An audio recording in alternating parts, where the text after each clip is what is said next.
Ready? Whenever you're ready. A long time ago, in the Amazon rainforest of South America, there lived a village of happy, hard-working people.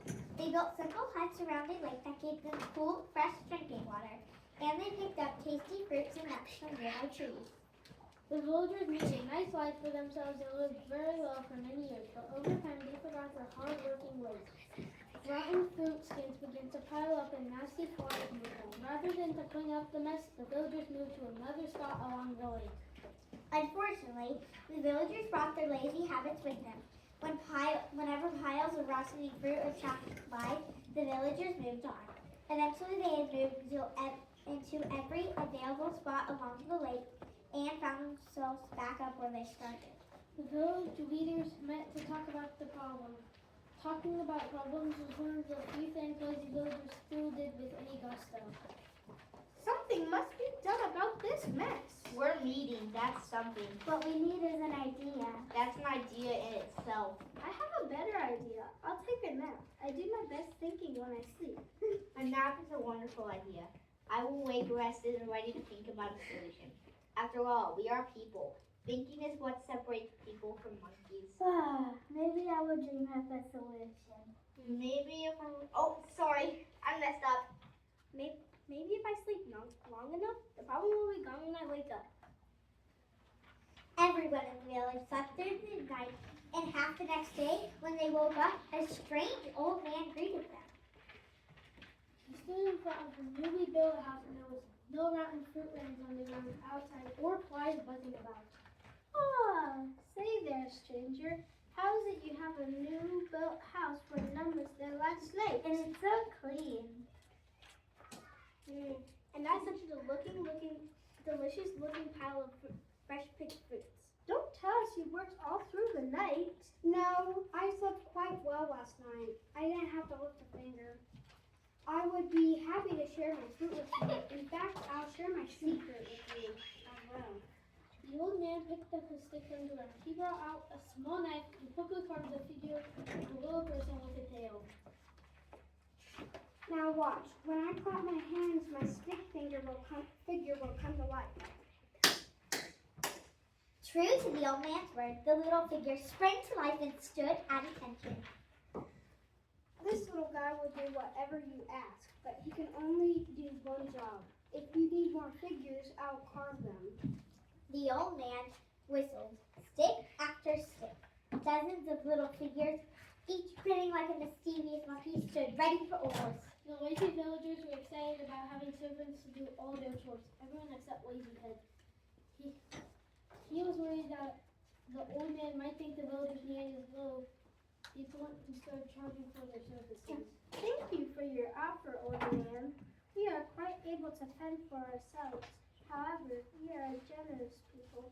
If it will make you feel better, we will take a few of your little servants off your hands.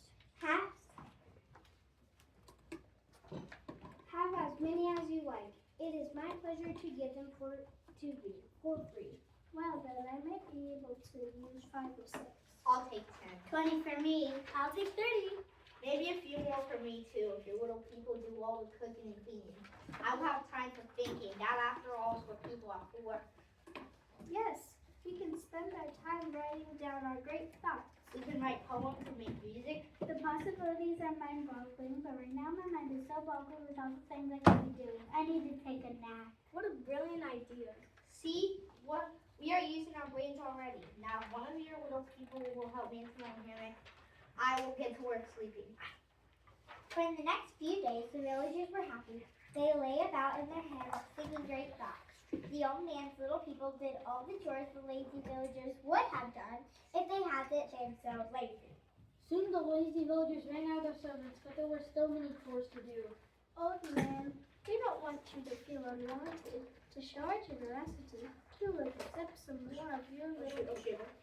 You are too kind. Oh, How shoot. many would you like?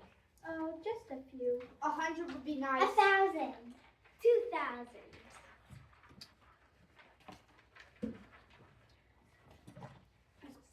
As quickly as the old man heard new figures, the villagers put them to work. Clap, clap, clap. Little people rocked hammocks, fanned away the warm air, and brought the villagers snacks.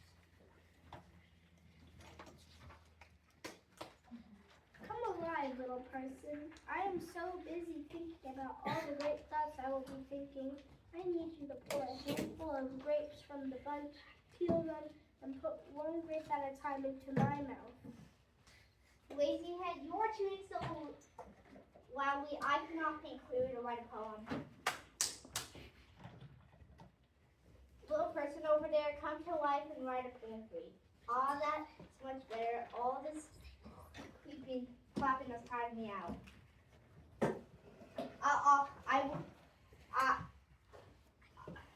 I'll sleep now. Students, morning. How can you expect me to make beautiful music with all this ugly noise around? Little man, make music while I rest. Ah, much better. If only it were easier to fall asleep, I might be able to dream great dreams. I know how you feel. Whenever I'm in a deep sleep, I'm awakened by a dream. How can I get any rest if I keep waking up? What I really need is one of those old man's little people to do my dreaming for me. Sure enough, with just a few more claps, the lazy villagers had a village worth of just little people doing all their dreams. With everything being done for them, the lazy villagers got increasingly bored. In the rare moments where they found themselves awake, there wasn't much left to do but complain. Eating is so much work. First I have to use my jaw muscles, then I have to swallow. What's worse, my stomach has to digest everything I eat. You think that is tiring? Just thinking about all the thinking I have to do is wearing me out. What are you complaining about? Look at all the breathing I have to do. In, out, all day and all night. It never stops, not even when I'm sleeping. No wonder I'm so tired. Eating, thinking, and breathing are all very tiring. What's even more work is all this complaining we have to do about eating, thinking, and breathing. We need help. The old man carved faster than ever.